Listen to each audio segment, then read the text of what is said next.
What's up, everybody? This is Mike D, Mr. Double Down on You, the creator of Black Fathers Now, and we're back with episode 2 of this dynamic series called Brothers Learning from Sisters.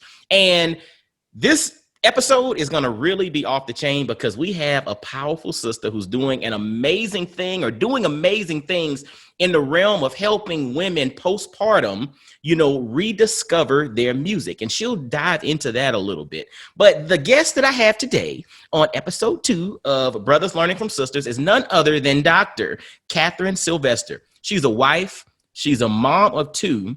She has a doctor in physical therapy, and she's making, waves in the realm of physical therapy. But her mission and her passion as of late is surrounding this concept of rediscover your music, in which she's helping mothers after pregnancy rediscover their music, find themselves, and become comfortable with their new norm. And we're going to really, really dive into that, partly because, again, this is Brothers Learning from Sisters. So we need to get brothers to understand what women are dealing with postpartum, one, but then also this is a conversation in which women can kind of get a deeper understanding of some of the things that they may be dealing with that maybe they don't have any clarity on. And so we have an expert here to kind of talk about that. And then one more thing, she's doing this unique thing in the realm of scar manipulation. This thing blew my mind. And, ladies who have gone through like C-sections and all of that, she does this thing and she's learned it. I'm going to let her jump into that a little later because I'm not an expert. That's why we got the experts here.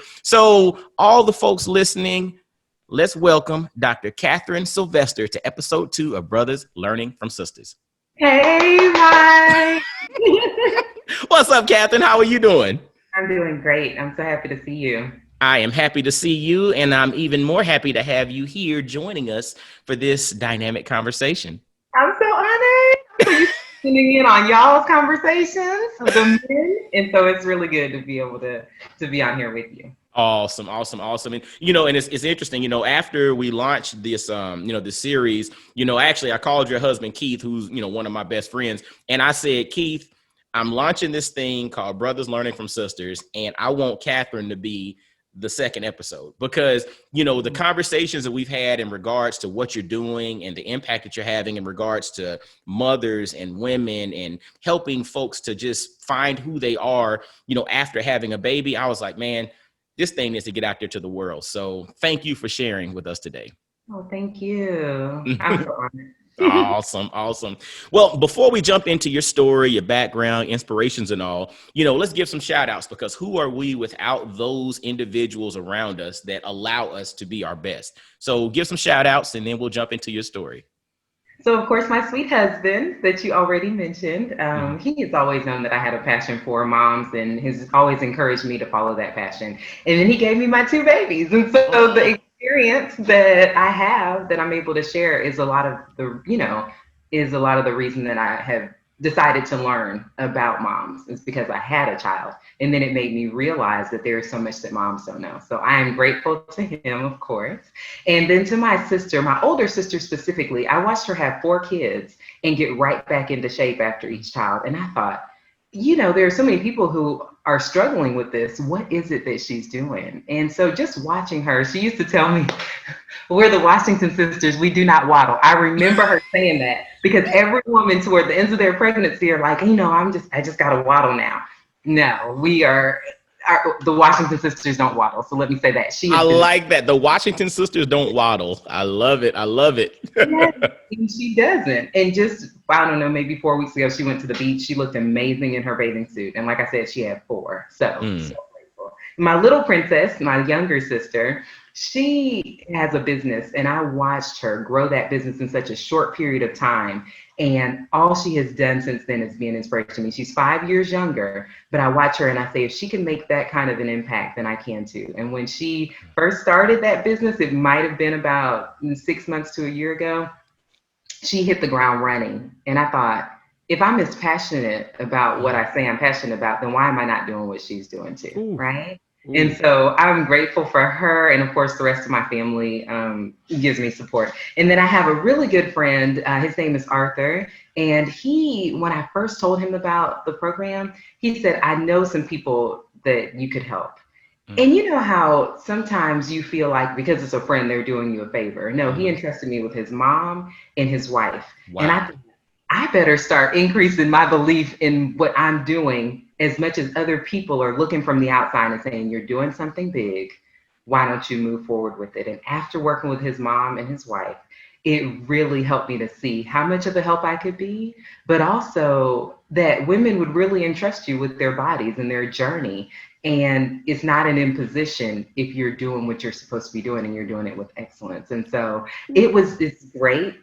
His belief in me, his family's belief in me, and ability to trust me. And so those are my first two clients, and I have not looked back ever since. So I'm always grateful to them. And then there's this amazing woman I met. Her name is Mamie, and I met her in a park, and she teaches an exercise class to women.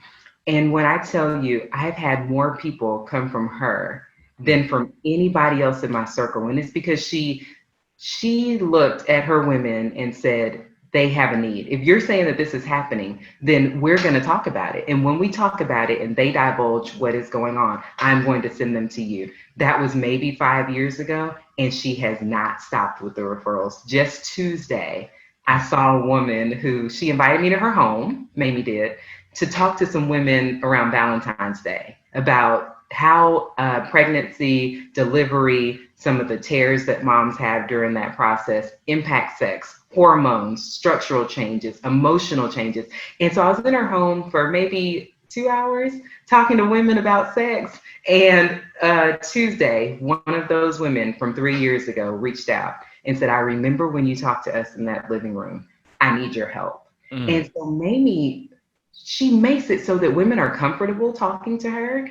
And then she gives them access to the resources that they need. And I just think if there were more people who did that, then women wouldn't be in the position that they're in. Because sometimes you'll talk to an OBGYN and they say, oh yeah, women talk to me about leaking all the time. I didn't think that there was anything to do about that. Or you talk to exercise instructors and they say they don't even ask, they'd rather not know. So they're exercising these women and not asking the hard questions or not giving a survey, because that's how I feel. Just have a box, have a survey so that every mom who walks in fills in these questions and answers these questions. Are you leaking? Are you having pain with intercourse? Are you having issues using the bathroom? Are you constipated? Just these, maybe 4 or 5 questions. And if the women submit that to a box, and then you give that box to a healthcare provider can go through, answer the questions, call the moms back if they left their contact information, and then they can get what they need. But there is no excuse for knowing that moms are dealing with this and not addressing it. And so what Mamie has done is decided, I'm not going to wait until they tell me. I'm going to go ahead and ask and make this a comfortable space and then put them in touch with the people that need them. And then Yolanda Waller, she has been in my group. And I'll tell you this, she is not a mom, but she takes care of her nephew. And because her sister passed away. And so she is like a mom to me. And she gets in the group that I created on Facebook. And she is always very supportive of the comments she shares with moms that she knows needs it. And here recently, she started an adult daycare center. And because she's not taking clients right now, she had told me that I could use her space for my scar business. And so she has been the biggest cheerleader. And I'm so grateful for women who, even though they're not mothers, they realize the struggle that mothers are going through and decide to be whatever help that they can be. And so I would say those are my shout outs. And of course, the amazing moms I've worked with for the last 6 years. Like, it is the biggest privilege to be entrusted with a mom's journey, with their innermost, the things that could embarrass them. They come out and they tell me, and they trust that I can get them to where they want to be. And so that's the biggest thing that I think. The women who have entrusted me with their journeys, I thank them too. Catherine, one of the things that when I hear you talk, first off, I hear passion, one, but then I also hear legit calling. Like, this is something that you were designed to do. Like, this is your ultimate mark on the world. Like, you were designed to be a mom so that you could go and help other moms, right? Like, it's just like, to me, the way that you express that. And what's interesting about it, God doesn't make any mistakes. Like, there's this thing that your gifts will make room for you, right? And so when I think about what you're doing now and the calling that you have on your life to impact the lives of mothers. But then I look back on it where you are also, prior to that, you started off as a physical therapist, right? And so it's interesting. I would assume, and this is just my assumption here, you didn't go into physical therapy because of Rediscover Your Music, right? You went into physical therapy for another reason, but yet that opened up this gateway for Rediscover Your Music and scar manipulation, helping women, you know, with scars post C-section and things like that. Talk to us a little bit about the inspiration that led you into physical therapy, but then let's transition into what led to Rediscover Your Music. Okay, so when I was in the 8th grade, I cheerleaded. I cheerleaded from when I was 4 years old. But after the 8th grade, I was trying out for the varsity cheerleading squad in the 9th grade, so I had to go get a physical. Went to the doctor's office. He told me I was borderline overweight. Now, I don't know if you know how that feels to a girl who has cheered all of her life and been conscious of her body all of her life, but it felt horrible. And so I left that doctor's office, and he was going off of a height weight chart. So it was not the most valid way to BMI, basically. Right. And so I said, you know, what can I do though to be better? And so I had to do a research project for an English class over the summer.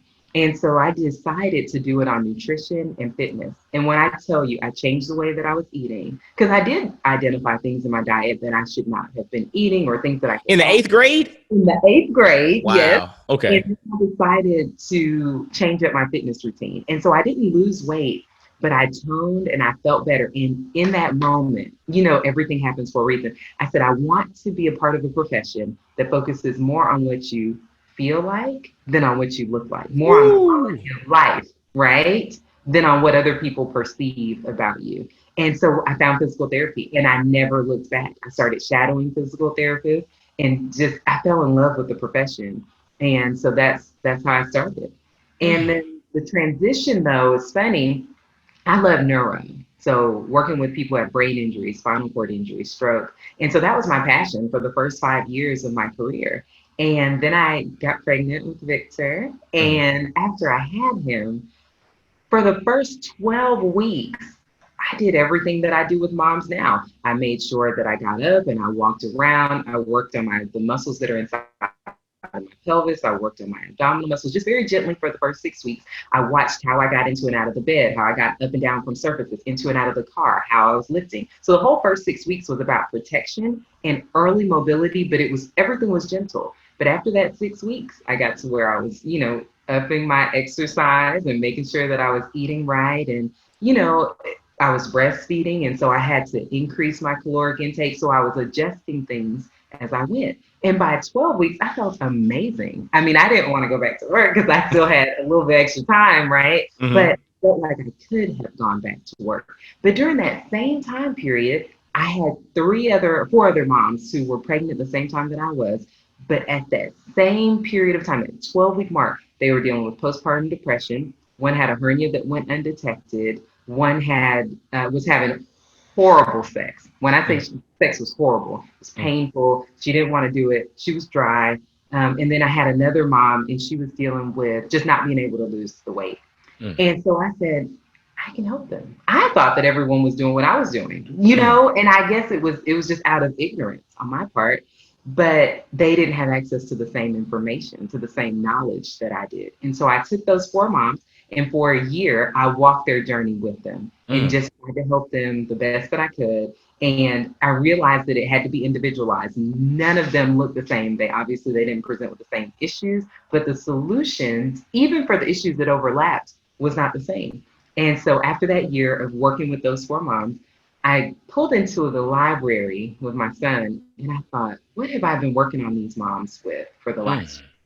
And I wrote it down: muscle flexibility, urinary continence, so making sure they're not leaking, sexual fulfillment, internal confidence, and core stability. And I was like, I'm helping these moms rediscover their music. And hold on, pause, hold up. It's funny, we've talked about this before, but I never knew music was an acronym. Yes. So Rediscover Your Music. Give us the acronym again. Is muscle flexibility. Okay. Urinary continence, so making sure you're not leaking. Sexual fulfillment, internal confidence, and core stability. Wow. Yeah. Rediscover your music. And that's Uh-huh. what you had been doing this whole year with these four moms. Right. And didn't even know it. And then the funny thing about take motherhood up an octave, because that's I guess, the tagline. Mhm. My little sister and I were talking, and she said, it's so neat that you're doing this in front of Victor, because Mm. then he'll know the importance of exercise and taking care of your body and, eating right and everything.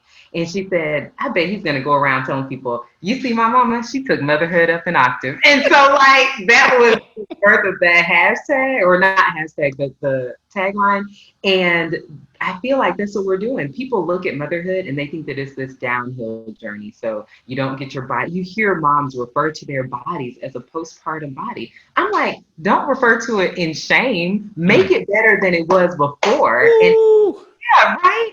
And Mm. understand that it doesn't have to be what other moms say it is, right? Or the Ooh. things that we're not talking about. Go ahead, go No, ahead. no. I mean, that is so like powerful, because a lot of times we look at averages, right? So even like when you go to the doctor, they base your numbers on the general averages, right? But you might not be average. So that's why it's so important for you to understand who you are, for you to rediscover who you are, rediscover your music, because if you're basing it off of everyone else, the reality is there's a strong possibility you could be selling yourself short, right? Yes, And yes, and you yes. mentioned the concept of not accepting the norms. I'm thinking about this from a guy's perspective. We think about dad bod, right? Like, you have a kid and, your wife does her thing and we're getting to a certain age. We're supposed to have a dad bod. We're supposed to start looking different. And that's not what we're supposed to do.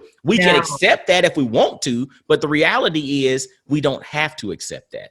That's right. That's right. Because I look at my husband, he's in better shape now than he was 10 years ago. Right. Mm, mm, Right. And then that's I amazing. watched you were on a basketball, maybe last year or the year before, balancing on a basketball. I'm like, it's because you've been intentional. It's Mhm. all about intentionality. What are we doing every day to make our bodies better? The problem with moms is that they lack the knowledge of what to do every Mm. day to make their bodies better. Every mom that I've talked to, let's just start with posture. So if you see a mom, typically she's closed down like this. And you see when I do that, I don't look confident. I look Mhm. horrible. So there's a, Mhm. there's a TED talk. It talks about the power of posture. And, if you have that posture, then sometimes your confidence is impacted. But if you have Mhm. this posture, then could it not positively impact your posture, your confidence, and the way you feel about yourself? But moms don't even recognize a lot of the times what they can do to improve that. But they say it. I noticed that my posture got worse after I had my baby. My shoulders started to get rounded and closed in. But if you think about the things that moms do on a daily basis, then you'd understand why. We're changing our baby. We're feeding our baby, whether it's Mm. breastfeeding or bottle feeding. Our posture is always closed. We're Mm. bathing them. Then we get on the computer and we're doing work from home now, right? And so everything is bringing us down and closed in. But if we would just every day do an exercise where we squeeze our shoulder blades together, or someone tells you to attend to your posture, and then your husband reminds you. So I try to get the husbands involved too, and say, if you see your wife slouching, let her know. Her crown shouldn't fall off her head. So if she's walking around like this all the time, that's not the way that she's supposed to look. So just gently remind her to Mm. stand up straight, But so they can help. yeah, and you mentioned husbands helping to remind or helping to be a part of the process. Again, this Mhm. is brothers learning from sisters, and I'm here to learn from you. You're the expert in this particular realm. And I think when it comes to communication, sometimes that's an area of opportunity to improve upon in regards to our interactions with our wives. So how is it that we can best communicate, situations like that and not come off as if, we're, putting, because we don't want to put you down, you know what I'm saying? And we want to give constructive improvement, but we don't want it to come off as we're always criticizing or we're always, Right. hey, put your head up, put your shoulders back, girl,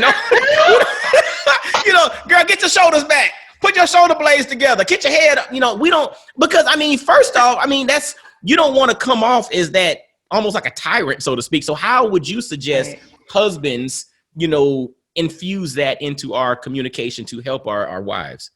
So let me tell you something, to be honest with you. I think that all women are different. And Mhm. so with my sister, my older sister, she wanted her husband to say, "Hey, Jen, your stomach's not looking like it used to. Jen, why are you not in the gym? Jen, why are you not lifting weights? You're not challenging yourself today. It's been 2 hours, you've been up, you hadn't been for a run. I got the kids. So you get out there, exercise, do what you need to do for you." Because he knows that that's the way Jennifer receives feedback, right? That's deep. But if you don't know your wife, then you're walking around on eggshells, then she might just let herself go. Right? Ooh, look, fellas, pay attention to what she dropped a gem there. If you don't know your wife, you're walking around on eggshells. And this is something that transfers into other aspects of our marriages, of our relationships, of everything. Because if you don't know your wife, and let's just say something's going on with the kids, I don't know how to address that. So I just kind of let it go, and we let our kids just go ham. Or if there's a financial situation that's going on and I don't know my wife, so I don't know how to communicate that there's an issue going on, we just let things go, and then something hits the fan and an issue happens. So even in this regard, step one is to spend time learning and knowing your wife so that you know how to effectively communicate to her to help her. Right.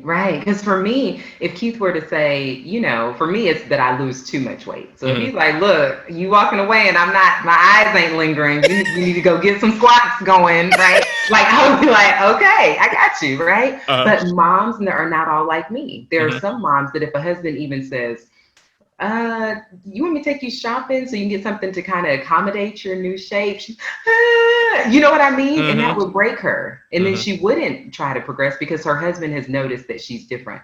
And so you have to, if that's your wife, then you might say, "What are your goals for yourself after, how are you feeling about your body?" And then if she tells you, "How can I support you in what you need to do?" Because I feel like sometimes the moms feel like they have to do everything. And so exercising is not part of their routine because they're having to take care of the kids. They're having to still do the laundry, the dishes, cook, clean, go back to work, take care of their husbands from an intimacy standpoint. And so squeezing in exercise seems overwhelming. And so then if they are then told, "I'm noticing that you don't look the way that you used to look before," then that could cause them to have a breakdown. So it really you have to individually approach it based on your wife. And there are ways to say, "Hey, babe, I can help out if you want to go to the gym." And if she says, "Yes, thank you so much," that's great. And if it's a day where she's like, "You know what, I'm just really tired, I can't go," then be like, "Okay, that's fine too."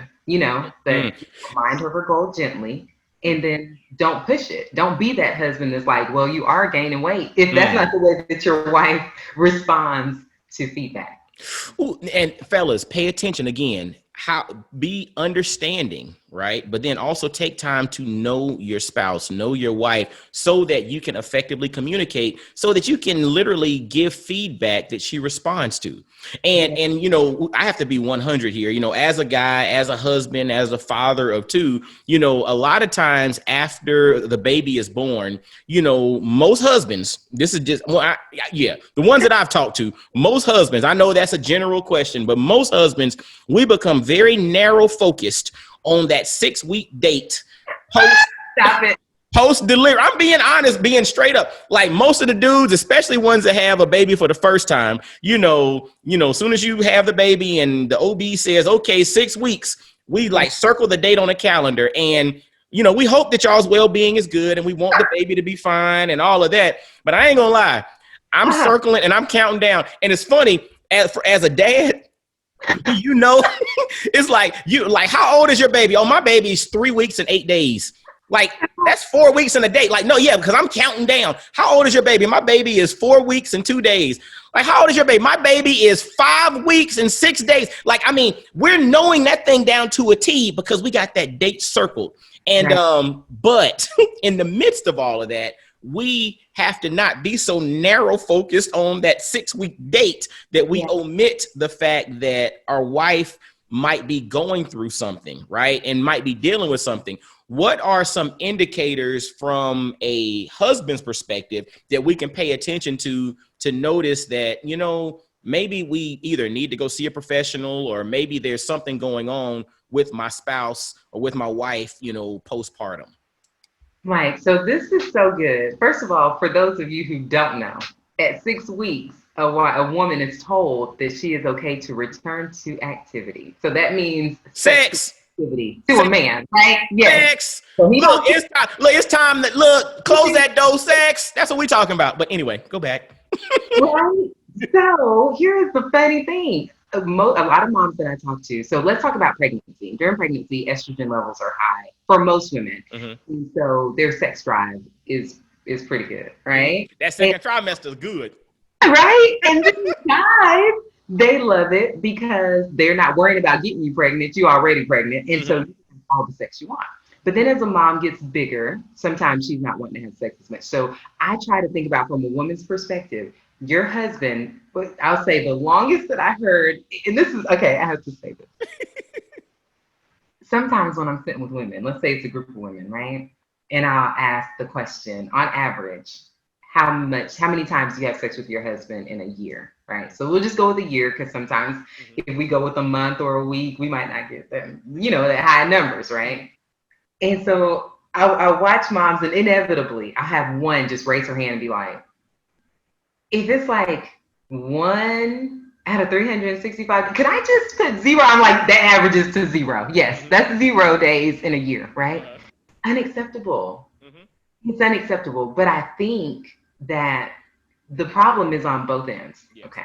So if a woman starts feeling like, I don't want to have sex around the last trimester, so now that's 3 months without sex, and then the doctor says, okay, for 6 weeks you can't have sex, then that's an additional 6 weeks without sex. And then if you're breastfeeding and your estrogen, so after you have the baby, I talked about estrogen during pregnancy. That's a sex hormone, and so that's what helps us get our libido up. We want to, in the mood.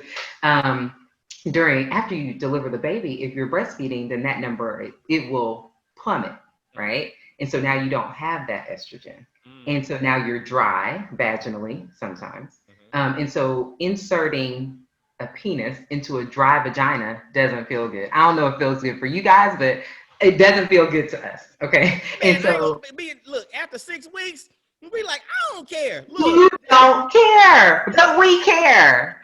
Right? And so if you know the estrogen is down, then let's talk about some foreplay, right? So why can't you do something before the insertion? Okay. And so I think guys should start thinking about that. Because when I hear women saying, you know what, I don't have time for sex. You know what that means? That either the sex wasn't good, sex isn't good now, because who doesn't have time for a good orgasm? Okay. Come on. Right? And so women have to be real about why they're not having sex. It's not because you don't have time. You're on Facebook for an hour or 30 minutes scrolling. If the average is true that most guys only last 4 minutes, I mean, you got plenty of time, right? But the problem is that it normally takes at least 11 minutes for a woman to have an orgasm. So if a guy lasts 4, a woman needs 11, then maybe she's not doing it because she doesn't want to. It's not fun, right? The other thing is that a lot of guys want to wait till the end of the day. What if we want to have sex first thing in the morning, or we want to have sex when the baby goes down for a nap, or let's take him to daycare. You guys take a day off of work, and then we have a whole day of an experience, right? As opposed to let's have a quickie before I go to work. No, let's have an experience. And you don't go to work today, because I understand that you want to protect and you want to provide, but you also need to be my pleasure releaser, right? And so, hold on now. Look, I got to come back on the guy side of things. Okay. Like, look, if y'all were throwing that stuff out, we like, hold up. Look, I take off all week. Is that right? Look, whoa. Like the kids need to go next door to the neighbors for a little bit. Hold on. I'll walk them over there myself. If right? Y'all got to be proactive now, but you got to make it worth our while, because we got a lot of stuff to do, right? Whoa, fellas, again, brothers learning from sisters. We're having a real conversation here. We're married folks, and we talking married people stuff. And fellas, it got to be worth their while, because they got things to do. And look, and it's funny because a lot of times we talk about that in the context of not being married. We're talking about this under the confines of marriage, right? I mean, because, sex is a big part of marriage. I mean, that's something that, we're needing, that you all are needing, but we need to make sure that it's worth your while. We need to make sure that we're accommodating for, being mindful of, like you mentioned, like estrogen levels not being as high, postpartum due to breastfeeding and things of that sort. And so if the desire is not there, we need to be understanding of that. But then on the flip side, to your point, women have to also be open and considerate of the other part that, man, your boy been holding out for weeks. Months, How can we years. figure out a work around here? No, because for the moms, and I respect moms as long as they want to breastfeed or whatever, but for the ones who breastfeed all the way to the next baby, that's a long time without your husband having access to you, right? And then that's a long time of your estrogen levels being depleted. So then you breastfeed, then you get pregnant again, then you have the baby, then you breastfeed again. It's like you lose, when you haven't done something for a long time, it's easy to just not do it. Yeah, right? It's like creating a habit. It is creating a habit. And I'll tell you what's interesting about that, just creating the habit of intimacy. And intimacy is not just sex. I mean, we're talking about sex right now, but intimacy is really, it starts with yourself, right? Because I interviewed a guy on Black Fathers Now, and he talked about intimacy, and he reframed it. He said, into me-see. Right? He said, into me-see before intimacy, because then when you know yourself, again, rediscovering your music, then when you step into intimacy, it's like, I know my expectations, I know what I'm capable of. And if both parties do that, then we're here to serve each other. And then it's not this, we're not like rams butting horns, like, fine, I'll go along with it, or fine here, it's not contentious. It's actually something that brings you closer together. Absolutely. And I was thinking, I can't hear you, so there. I was thinking about the intimacy thing. I'm so happy that you said that, because I was listening to a podcast the other day, and this lady was talking about how she was the most horny after she had her baby. So for a lot of women where their estrogen goes down and they may not be feeling it so much, she really was. And for her doctor to tell her OBGYN to tell her, look, you can't do that for 6 weeks. She was like, I shouldn't be told what I can and can't do with my own body. She didn't really understand that, you don't want to introduce infection, or you'd want to allow those tissues to heal and stuff like that. But what she understood was someone telling me that I can't do something that I want to do. And I started thinking, why do we always think about penetration when it comes to sex? That's the problem. So the guys are going without, right? Because there's so many other things that you can do besides penetration in the bedroom, right? And so why not delve into those things even before you have the baby? Then you can start seeing what you like, what you don't like, and understanding that most women do not have an orgasm based on penetration. It's clitoral stimulation. And so if a guy can stimulate your clit during the first 6 weeks and you get those orgasms going, guess what? Orgasms strengthen the pelvic floor muscles. And so now you're killing 2 birds with 1 stone, right? Come on, somebody. Look, fellas, see, now we can help them rediscover their music. Yes. We can keep our drum beat going too. You know what I'm saying? So we got some real music with some rhythm popping and some doggone Simba and some, merengue and some samba and, oh Lord, come on now. We all of us are rediscovering music now. I'm digging that. Right? Let your wife explore your body and see. I mean, I feel like we lose that as we get further in our marriage, maybe. And when kids come, then it may make it less convenient, but it's still so important. Convenience versus importance. Right. So let's just make it happen. If both decide they're gonna make it happen, and both people are looking to please the other person, because why, as a woman, would we feel like, oh, we want to nurture our babies, but we don't want to nurture our husbands? That's not the case. Ooh, that's deep. We want to take care of both. But we also want to, but a woman would argue that it is naturally, and it's an inherent sense of gratification to be able to take care of a baby, because the baby can't take care of themselves, right? Whereas with the guy, we want to feel like the guy is taking care of us as we take care of them, right? And so he's an adult. Let him figure out what pleases me too, or try to explore what pleases me, so that we can get to, can get that, making more babies. There it is. And it goes back to, I think, what we talked about earlier, effective communication, right? It's all about communicating effectively. Like you mentioned with Rediscover Your Music, it's, women having a space where they can effectively communicate their needs, or in various spaces, them not having the means to effectively communicate because maybe they don't appear to see a solution provider available, right? But again, communication, even from the guy's perspective with our wives, the concept of effective communication. How do we communicate effectively? Because if we do so, then literally we don't have to rediscover our music because we never lose our music.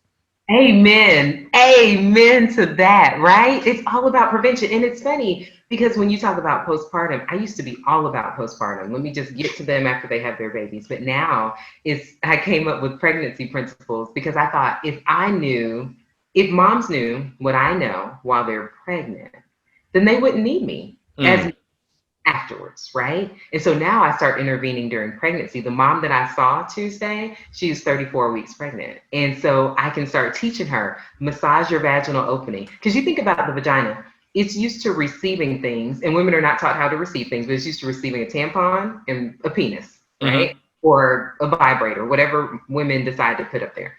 But it's not used to pushing anything out. And so if we can prepare the vagina, then you can decrease the chance that you're going to tear it during delivery. And so now at 34 weeks, I'm teaching moms how to stretch that tissue so that when that baby's head crowns, it's not that feeling of, oh my God, I've never felt this before. You've prepared your vagina, so then you're not having to push through that process and tear. Because I found out something very interesting. About 100 years ago, women were put to sleep when they were giving birth. So they were completely under anesthesia, but not for C-section purposes, just to allow the baby to come out. So the mom is asleep, and then when the baby's born, the mom is woken up, right? Didn't tear at all. No tears in her vagina.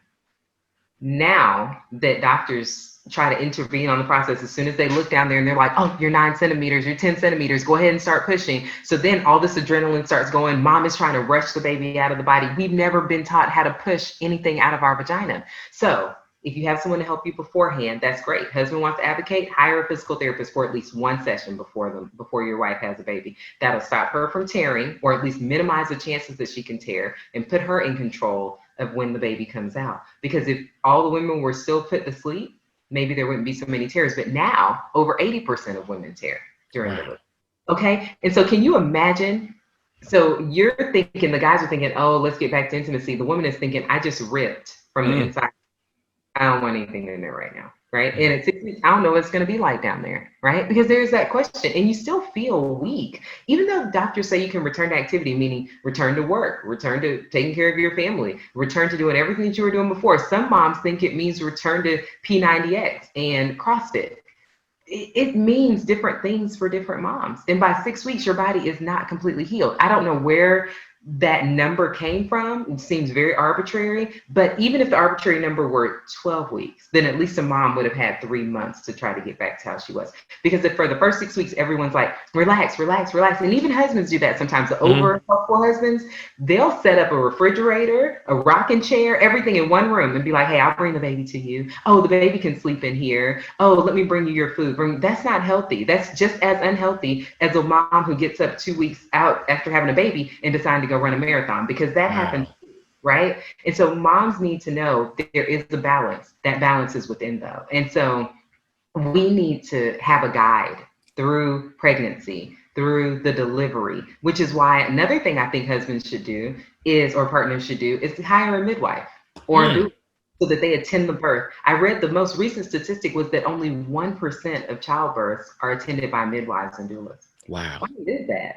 When we can help. The midwife who delivered my baby, when I heard this story, I said, oh my God put us together for a reason. She was in the hospital. She was helping deliver a baby, and she overheard a conversation. A doctor said, look, the baby's not here in 10, 20 minutes. We're going to have to get her out. It's just unsafe for the baby to stay in there. That's what he said. So she overheard it, and she knocked on the door, and she said, excuse me, would you mind if I helped you? And he was like, yeah. She was like, I'm a midwife. I can try to help get the baby out.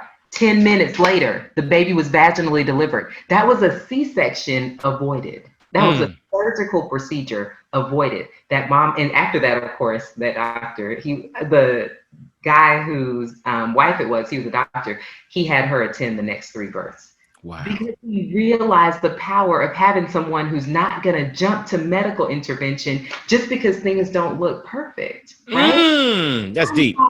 Our bodies were created to do this. So don't tell me my hips are too small. Don't tell me that it's been too long that the baby's been inside. Don't tell me that now you're at 40 weeks. We should go ahead and induce. No, because a lot of induced labors turn into C-sections. Let my body do what it was created to do. So husband, partner, father, advocate. She'll be happier about doing the things that you want to do if her body is not ripped during the delivery process. Hire a midwife, hire a doula. Ooh, hire a midwife, hire a doula. Yes. Balance is within, and our bodies are created to do this. Fellas, think about this. And we're thinking about this through the context of your wife, of your spouse, of your partner. Hire a doula, hire a midwife. Balance is within, and their bodies were created to do this. And so if you're told otherwise, take a step back and pause. You might need another opinion, because this is something that's so interesting, because again, we've had our kids, ours are 9 and 7, and unless the Lord got other plans, we're done. Right.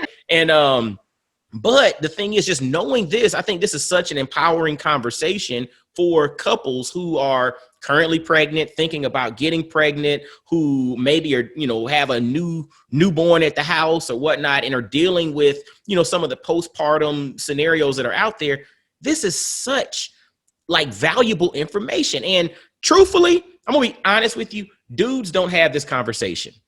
We don't sit around and talk about this. Literally, if it's guys sitting around talking, we're talking about that 6-week date, right? I'm serious. We don't talk about this. And so that your brothers learning from sisters, this is such a powerful conversational platform, because we're now having conversations that we otherwise would not have. We otherwise would say, hey, you need to go talk to your mama, or you need to go talk to your mother, or talk to my mama, talk to your mother-in-law, or whatever. But now you're equipping us to not be experts, but to at least spawn a conversation which could potentially lead to positive outcomes. So thank you for that. Oh my goodness, you're welcome. And let me tell you something. This second birth was so different than the first one. And Keith, when I tell you, his belief in me and my ability to make the right decisions made all the difference in the world. Ooh. It did because, and of course I'm a crier. So, so if I cry, it's okay. It's okay. Right before I had Victor, everything was perfect.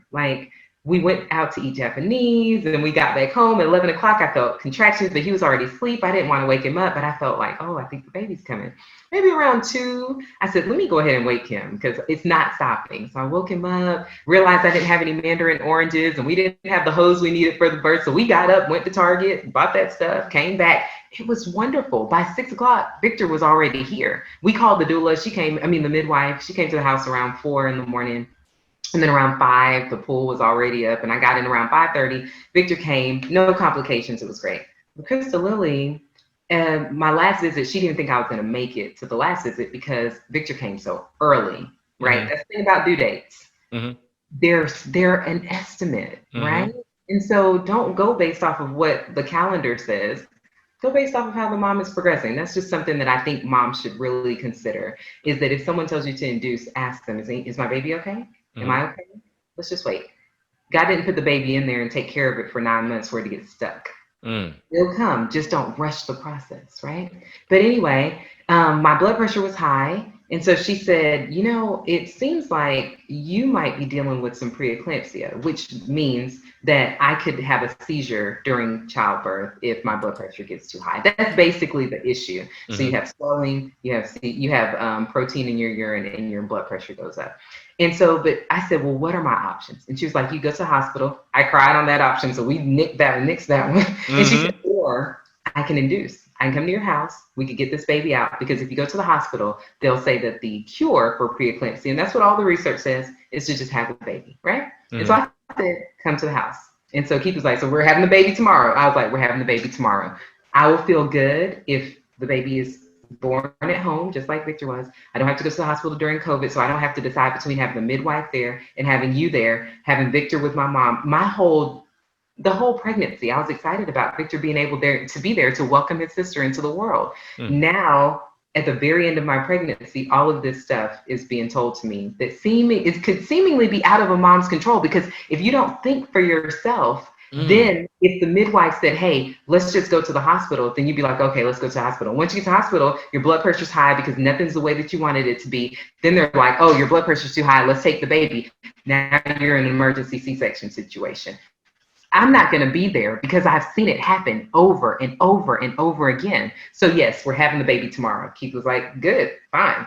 Midwife comes over, she induces. And I mean, I had Crystal Lily, we started at 12:30 and Crystal Lily was here by 5:15. Wow. Now, it would not have happened that way if I went to, I promise you, because she had to take my blood pressure every 15 minutes. It's a lot of work, right? To do it and make it so that it's natural, but you're still safe. And I get that. But as the healthcare provider, I know I can breathe my way through high blood pressure and make it come. When it was at its highest, I got into the bathtub, blood pressure went down.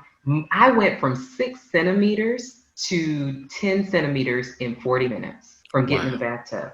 If I was at the hospital and my blood pressure was running as high as it was in the hospital, here, they would have taken the baby. And what is a mom going to say? If they say, oh, your baby's in distress, the mom's going to say, okay, take the baby. That's not always the end of the story. The baby is in distress. What does that mean? What does that mean for the baby? How long do I have before the baby can get here? When you look at research and it talks about how the fetal heart rate monitor, false positives are there 50% of the time. I talked to a friend, she went to school to be an OB, and she said, here's the thing, Catherine, if the fetal heart rate monitor says the baby's in distress and you don't deliver because you realize it could be positioning of the baby, it could be positioning of the mom, it could be a bunch of different factors, but you don't deliver, you have no legal leg to stand on. But if you go ahead and say, you know what, let's get the baby out and you have a safe delivery, then you're safe. And so the medical profession is more about protecting self and protecting baby than they are about listening to what a mom really wants. And so that's all, right? And so the husband has to be there to say, this was not in my wife's birth plan. Is there any way that we could do something different? Can we try something different? Research shows that, turning the baby is possible. So when the babies are breech and everyone's like, baby's in a bad position, you're gonna have a C-section. Husband can say, why don't we hire someone, see if they can flip the baby and get the baby in the head down position before it's too late. There's no harm in that, right? But if the medical professionals try to jump in and make the decision, then everybody feels like they're helpless. And so Keith helped me to feel like I could do this. I mean, because after the delivery, everything didn't settle down like it was supposed to. My blood pressure was up to almost 200 over 110, 120. I've never seen that, right? Ever in my body. I've seen it in the hospital and it's not a good look. But I was able to breathe. I was in and out of the med stops to make sure that my blood pressure was okay. I was going to the doctor's visits every week. Keith did not go into work and think about going into work. He thought about, how can I keep the babies close to Catherine so she can breastfeed like she wants to? Because sometimes when you're separated from your baby for hours, the husband's first thing is, okay, let's give the baby formula. Once you give the baby formula, then I'm not able to breastfeed, right? Because she's not feeding as much. So my supply is not staying high. And that's something that's very important to me. And he knew that. But he had to make the decision. Am I gonna go to work? Or am I going to stay here so that every time Catherine has to go to the med stop, every time she has to go to a doctor's appointment, that I'll be there for her so that our babies can be with her? Because that's what the most important thing was to me. And I told him, the most important thing is I'm not separated from Victor. I'm not separated from Crystal Lily. He made that happen. Okay. First 6 weeks, I was like, go to work, baby. You can go in for a couple of days. I got the babies, It's like me now trying to repay what he did for me, because what was important to me was important to him. It was the first priority to him. And for him, working is important. Providing is important. But he decided, let me put that on the back burner. I have days that I can take off, right? Leave that I've accumulated that I'm not having to take now because of the coronavirus. That's what I think a husband's role is. Protect your wife. And make sure that the things that she has said is important to her, they come to pass even when she's scared, even when the numbers don't look right. Because now I took my blood pressure this morning. It was 106 over 64, right? It took time, but it took teamwork. It's friends praying for us, people people like you. We confided in you. This is going on. Please pray for us. Victor's other sets of godparents, they did the same thing. And I thought, what will we do without our prayer warriors? What would we have done without God's provision? But it takes me sticking by what I said I wanted, because now I'm still breastfeeding. My babies are still with me. We've not skipped a beat, thanks to this household, thanks to everybody's prayers, and thanks to my knowledge of the body and how it works. And so that's what I want to give to moms, that knowledge that they don't have. And so if they're not a healthcare provider, their husband's not a healthcare provider, then have one with you during those doctor's appointments so that someone who knows you can help you make decisions, informed decisions. Because my best friend, both of my best friends, one is a pharmacist, one is an MD. I did not shout them out at the beginning. I cannot believe I didn't, but every conversation, if the doctor mentioned blood pressure medicine, I was calling my friend saying, hey, is this a good blood pressure medication for Black women? Or is it just, when you were talking about norms, or is it just good for who they've included in the research? Because when you read research sometimes, I just read an article, there were 12,500 white women and 2,400 Black women. That is not a representation of the people who are going to take advantage of this blood pressure medication, right? Wow, that really works well for white women. So my pharmacist friend was like, don't do that one. This is the one that you should do. My MD friend was like, oh, your kidney levels are like that. Look at your race. Look at your body weight. The norms are higher than what your body would need to do because of how you kept your body in shape over these years. You've got to have people in your corner who know the profession and who know what's normal for you versus what's normal for everybody else. And then you can move forward with an informed decision and an informed consent, because doctors have you all the time fill out that informed consent, right? You've had informed consent. It's not informed if you don't have all of the information. But you're signing it away, right? You're signing away your consent without having all of your questions answered. And that's the tragedy in it all, right? You like, first off, that story is just a testament to teamwork. You know, teamwork makes the dream work. And as we go back and I think about just the concept of rediscovering your music, and I think about the concept of music, right? Yeah. Even when there's a solo artist singing, right? There's always some background singers. There's always a band in the corner, right? Or sometimes there's a band on the stage, or there's a duo. But when it comes to music, rarely is music a solo thing. And even if music's being played solo from an acoustic perspective, you're playing it for somebody else. So music always involves more than one person. And so when you talked about rediscovering your music, and that's why I'm so thankful for you really being open and sharing your journey and your story here. It's about this team. It's about the band. It's about everybody involved in making this music play. Because whether you're an acoustic performer by yourself on stage, you're still performing for other people. And so there's so many different individuals involved, and it takes all of us. It takes a village. You know, the African proverb, it takes a village to raise a child, but every strong and successful individual, couple, family also has a village around them. And your story is such an exemplary example of that. And I appreciate you for sharing that. Thank you. Oh my goodness, you're welcome. And you know what's funny?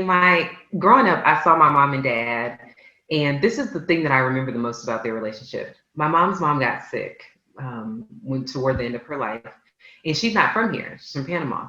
And as soon as she found out she was sick, my mom was like, we got to bring her home. My dad was like, absolutely, we're going to make it happen. They turned the garage into an extra room because the hospital bed needed to get into the house. And we have 2 stories. So they changed that room up. I mean, all of this was done in like 30 days now.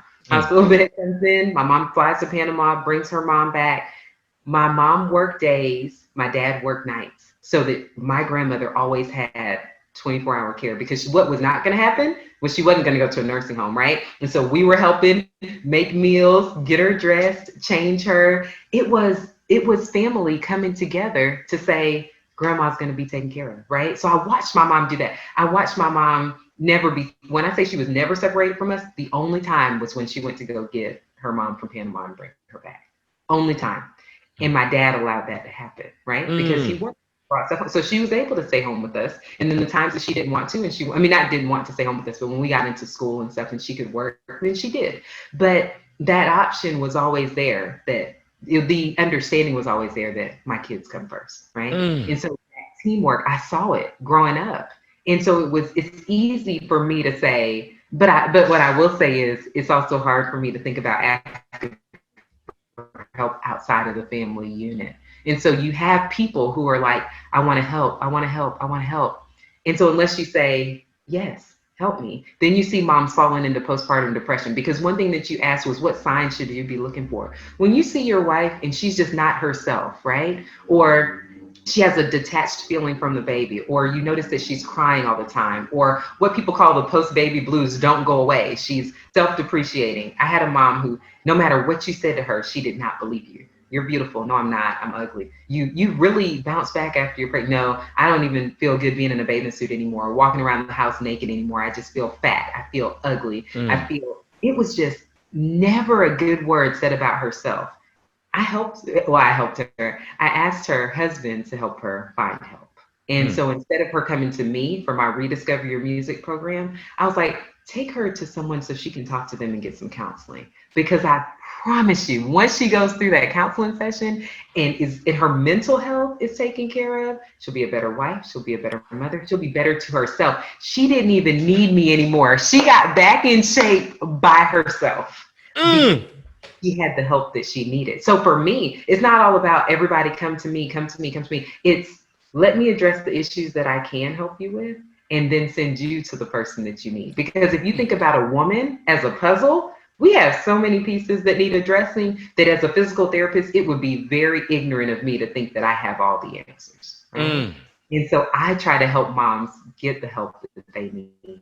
And it's just, if we do that as a healthcare provider and spouse and family, then the moms will be better taken care of from a holistic standpoint.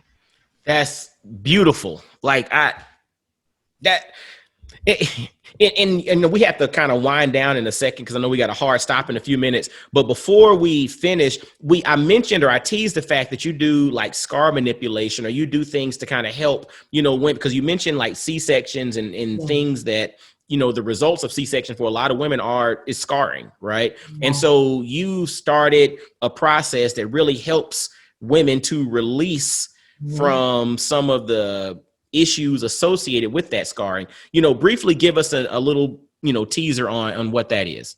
Okay, so the moms and working with moms over the last 6 years, I noticed that the ones who had the most difficulty losing weight, the ones that had the lowest self-esteem sometimes, the ones that had the least intense orgasms, the ones that had the worst posture were the ones that had C-sections. And so I flew to New York to take a class, and the class was 24 hours long. It was all about scars, because I thought if I can help these moms with these scars, then they can be better emotionally, physically, intimately, socially, from a confidence perspective. So I took that course. I did 60 scars. So I was like, what can I do? Because I haven't done scars my whole career, really. I mean, you release some, but not to the extent that I felt I needed to be proficient to confidently treat this population. So I did 60 scars from every gunshot wounds, appendix removals, lung removals, open heart surgery, obviously C-sections. I taught moms how to do vaginal massage. And so 60 scars.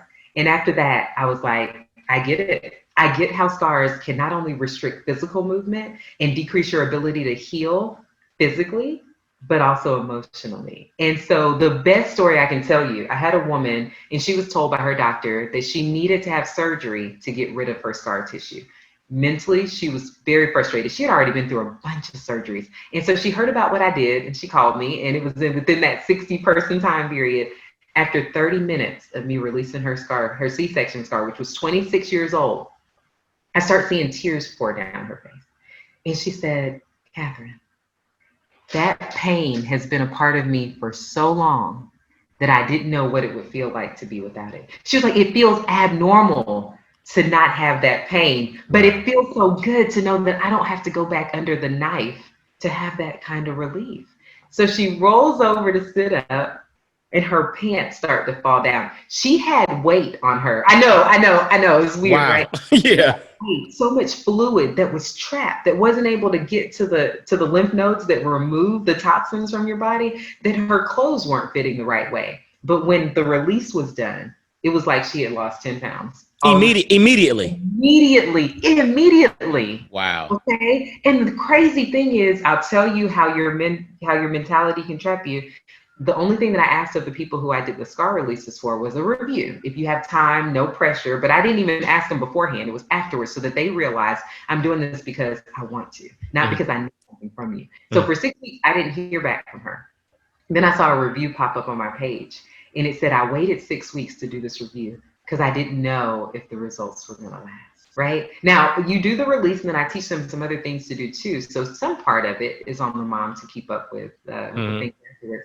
But it's like moms sometimes harbor emotions and they harbor beliefs, and it's trapped within that scar. And once it's released, I have to tell the mom, it's been released. Let it go. Ooh. Right? Walk into what now you know you can do. Walk in that confidence. Know that you can lose the weight. Know that you don't have to have pain with intercourse, because once you associate pain with sex, you don't want to do it, right? And then from the vaginal scar massage thing, because I'll tell you, this will be the last thing about the scar massage, is that a husband can be involved in that, right? If you know that you're supposed to massage that area for a scar, 5 minutes in the morning, 5 minutes at night, make that massage a part of foreplay, right? Make it a part of what you're going to do anyway. And then now you feel like my husband has helped me. The biggest thing for me is if I feel helped, I'm trying to help you, right? And so keep the party going. So that vaginal scar massage is so important too, but my eyes were open to the power of scars, but also to the power of releasing those scars. And so that's it with the scar massage. It can release so many things and empower moms in so many ways. But if you ignore that scar, then that tissue can go everywhere. And if you think about where the scars are after you have a C-section, they're in your uterus. So this is your uterus, this is your bladder, this is your rectum. So what allows you to pass stool. So if scar tissue grabs onto your rectum, you can have constipation, or you could have moms who leak feces. You're not feeling sexy if you're leaking feces, right? Scar tissue can attach to the bladder. They can have bladder pain. They can have urine that stays in there, so that feels weird. And then they can have leakage. And so releasing that scar tissue can help with a lot of the issues that moms deal with postpartum. Fellas listening, ladies listening, pay attention to what Dr. Catherine Sylvester is dropping today and rediscover your music, the scar manipulation, the whole concept of effective communication. This thing is a village. It takes a team to effectively play the right music, right? The best music comes not just from one person on the stage, but from that one person and the background singers and the band and the DJ. And it's a team. And the crowd. And the crowd. Like you like that caller response, right? I mean, it takes us all, right? And so we have to be intentional and open to helping our sisters rediscover their music, because when they rediscover their music, we then also rediscover our music, and then the band can play on. Amen. Right? And so, like, I guess now as we finish up, how can folks, how can ladies, how can husbands who need to reach out on behalf of their spouses or whatnot, how can folks get in touch with you, learn more about rediscover your music, rediscover, understanding more about the scar manipulation and what you do as a PT? How can folks get in contact with you? So the best way, I would say, Instagram is From Scars to Beauty Marks. Okay. So find that handle. And then on Facebook, it is facebook.com/Take Motherhood Up an Octave. Okay. Facebook is Take Motherhood Up an Octave. Okay. Motherhood Up an Octave. And then I have a website, www.rediscoveryourmusic.com. Gotcha. And then you said rediscoveryourmusic.com? Awesome. So I'm going to have all of that in the show notes, literally on IG, on Instagram, From Scars to Beauty Marks, on Facebook, Take Motherhood Up an Octave, and then visit rediscoveryourmusic.com and get in touch with Dr. Catherine Sylvester. Just reach out to her. I mean, if anything, just let her know that, this has been an informative conversation. And, but if you have questions, comments, you're interested in her services, literally reach out to her, because literally she has a heart and a passion, experience, but then this is her calling to help and help us for generations to come. So y'all reach out to her, and thank you so much for joining us today, Catherine. Thank you for having me. No doubt, no doubt. And so, look, this is episode 2 of Brothers Learning from Sisters. I learned a lot. I hope you learned a lot. And there's going to be more where this came from. We want to thank Dr. Katherine Sylvester, the creator of Rediscover Your Music, for helping us to doggone get some music going in our own households. And until next time, y'all be blessed, well, and wise, and we will holler at you. Oh, make sure on this YouTube channel, subscribe, share this thing out, literally subscribe to the YouTube channel. We have more coming from the series Brothers Learning from Sisters, and just subscribe. Like, this is really a powerful series. It's going to help a lot of people. And until next time, y'all be blessed, well, and wise, and we'll holler at you. Peace.